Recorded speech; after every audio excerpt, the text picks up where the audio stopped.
Yes breaking news చూస్తున్నాం. Tea Congress లో నేతల మధ్య విమర్శలు ప్రతి విమర్శలు పార్టీ స్టాండర్డ్ను దెబ్బతీస్తున్నాయి. ఒక వివాదం ముగిసింది అనుకునే లేపు మరో వివాదం రెడీగా ఉంటోంది. ఈ నేపథ్యంలో అటు ప్రజల్లోనూ ఇటు పార్టీలోనూ ఇమేజ్ డ్యామేజ్ అవుతున్నట్లుగా అయితే హస్తం శ్రేణులు గుసగుసలాడుతూ ఉన్నాయి. తాజాగా కోమటిరెడ్డి బ్రదర్స్ వర్సెస్ మందుల శామ్యూల్ వ్యవహారం రచ్చకెక్కింది.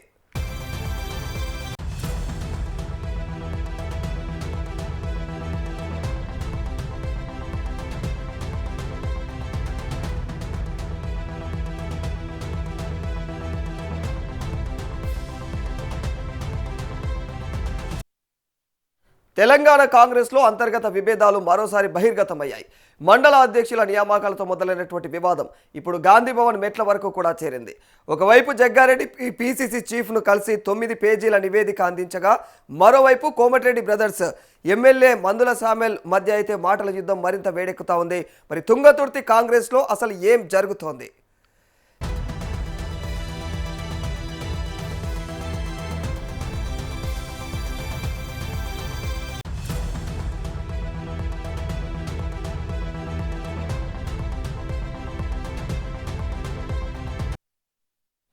తెలంగాణ కాంగ్రెస్లో గ్రూప్ రాజకీయాలు మరోసారి తెరపైకి వచ్చాయి.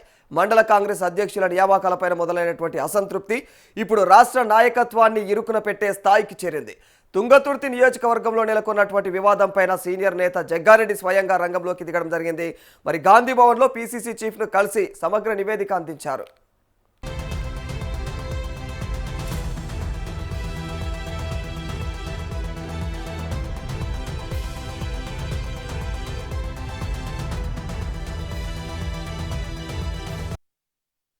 తుంగతుర్తి పంచాయతీ పైన జగ్గారెడ్డి ఏకంగా 9 పేజీల నివేదిక సిద్ధం చేసినట్లు తెలుస్తోంది.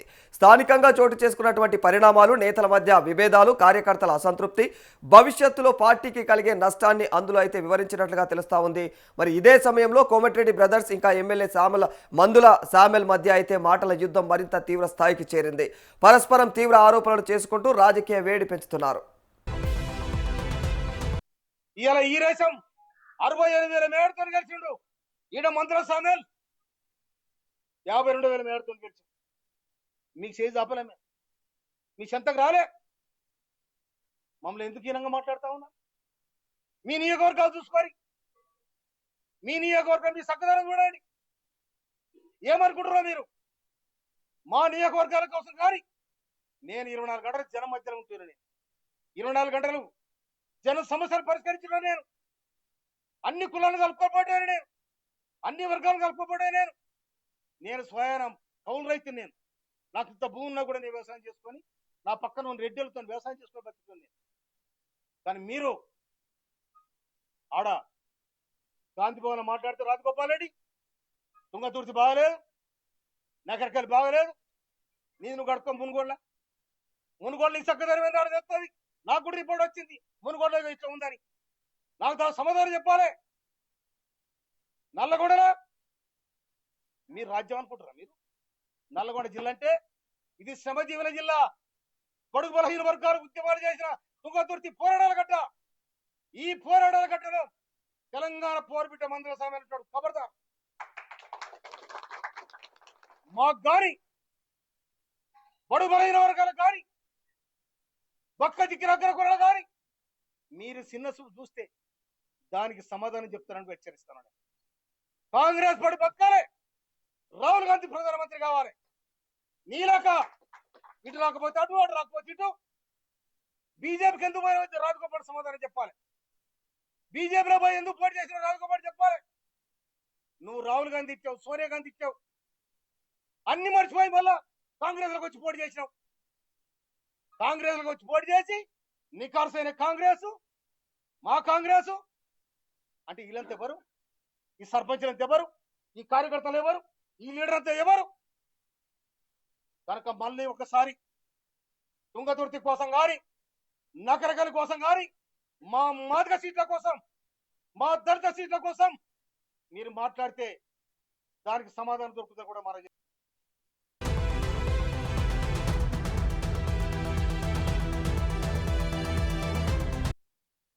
మొత్తానికి మందుల శామ్యూల్ వ్యాఖ్యలు ఇప్పుడు కాంగ్రెస్లో పెద్ద దుమారానికి కారణమయ్యాయి. ప్రత్యర్థి నేత పైన తీవ్ర స్థాయిలో విమర్శలు చేస్తూ వాడు మెంటల్ గాడు అంటూ కూడా వ్యాఖ్యానించారు. అంతేకాకుండా అవసరమైతే చావుడప్పు మోగిస్తామంటూ హెచ్చరికలు కూడా చేశారు. అటు రాజగోపాల్ రెడ్డి కూడా వివాదానికి మరింత ఆజ్యం పోశారు. మరి ఆయనకు టికెట్ ఇప్పించి తప్పు చేశామంటూ చేసినటువంటి వ్యాఖ్యలు ఇప్పుడు కాంగ్రెస్లో కొత్త చర్చకు దారి తీశాయని చెప్పాలి. దీంతో నేతల మధ్య విభేదాలు మరింత స్పష్టంగా బయటపడుతున్నాయనేటువంటి అభిప్రాయాలు కూడా వ్యక్తమవుతున్నాయి. తుంగతుర్తిలో ఉన్న కాంగ్రెస్ పార్టీ కార్యకర్తలందరికీ ఒకటే మాట చెప్తున్నా, నా అభిమానులకు, నా పిలుపు మేరకు సామెల్ని గెలిపించిన మీరందరికీ కూడా నేను క్షమాపణ చెప్తున్నా. ఒక తప్పుడు వ్యక్తిని తీసుకొచ్చి టికెట్ ఇప్పించినా అని చెప్పి నాకు అర్థమైంది. మీకు క్షమాపణ చెప్తున్నా. మందుల సామెల్ గారు ఏది ఆలోచించి మాట్లాడుతున్నారో, నాకు టికెట్ ఇప్పియమని చెప్పి మా ఇంటికి ఒక 100 సార్లు వచ్చిండు. మన తుంగతుర్తితో సంబంధం లేకపోతే మా ఇంటికి వచ్చి టికెట్ ఇప్పియమని ఎందుకు అడిగిండో నాకు అర్థం కాలే. అక్కడ చాలా మంది టికెట్ కోసం పోటీ పడ్డారు తుంగతుర్తిలో. కానీ మందుల సామెల్ గారికి నేను మాట ఇచ్చిన, నేను తప్పకుండా నేను అసెంబ్లీలోకి తీసుకెళ్తా, నువ్వు అసెంబ్లీలో అడుగు పెడుతున్నావు నీకు మాట ఇచ్చిన. నేను తిరుపతిలో ఉన్నప్పుడు ఫోన్ చేస్తే ఆయన ఫోన్ చేసి ఇదే మాట చెప్పిన, నీకు మాట ఇచ్చిన దేవుని సమక్షంలో నువ్వు అసెంబ్లీలో అడుగు పెడతావని చెప్పిన. మాట ఇచ్చినట్టు నేను కాంగ్రెస్ పార్టీలో చేరినప్పుడు నేను అడిగిన 2 టికెట్లు బాన్స్వాడలో ఏనుగు రవీందర్ రెడ్డి గారికి, తుంగతుర్తిలో మందుల సామెల్ గారికి, ఈ 2 టికెట్లు కూడా నేనే అధిష్టానంతో మాట్లాడి నా టికెట్ తో పాటు వాళ్ళకి టికెట్ తీసుకొచ్చి అదే కాకుండా ప్రచారం కూడా వ్యక్తిగతంగా నేను మున్గోడు ఎమ్మెల్యేగా వండుకుంటూ నగరికల్లు, తుంగతుర్తి, భువనగిరి, ఆలేరు, సూర్యాపేట ఈ నియోజకవర్గాల్లో నాకున్న తక్కువ సమయంలో కూడా వాళ్ళ గెలుపు కోసం ప్రచారం చేసి వాళ్ళందరినీ కూడా గెలిపించిన.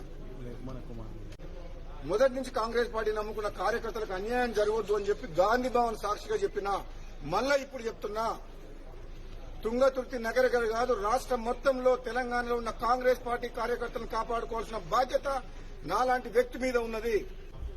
ఈ ఆయారాం గయారాంలకు భయపడేది లేదు.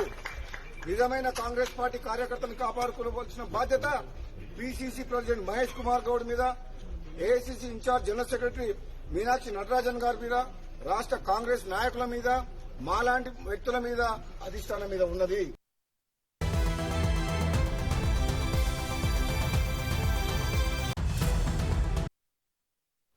ఇప్పటికే రాష్ట్రంలో అధికారంలో ఉన్న కాంగ్రెస్కు ఇలాంటి అంతర్గత విభేదాలు రాజకీయంగా ఇబ్బందికరంగా మారే అవకాశం ఉందని కూడా విశ్లేషకులు భావిస్తూ ఉన్నారు. ఒకవైపు ప్రభుత్వం పాలనపైన దృష్టి పెట్టాల్సినటువంటి సమయంలో మరోవైపు పార్టీలోనే నాయకుల మధ్య వర్గపోరు కొనసాగించడం అయితే కార్యకర్తల అయోమయానికి కారణమవుతోంది. తుంగతుర్తి వివాదంపైన జగ్గారెడ్డి ఇచ్చినటువంటి నివేదిక ఆధారంగా పీసీసీ ఎలాంటి నిర్ణయం తీసుకుంటారన్నది కూడా ఇప్పుడు ఆసక్తికరంగా మారిపోయింది. అసంతృప్తి నేతలను పిలిచి చర్చిస్తారా, లేకపోతే క్రమశిక్షణ చర్యలు తీసుకుంటారా అన్నది వేచి చూడాల్సినటువంటి అంశంగా మారిపోయింది.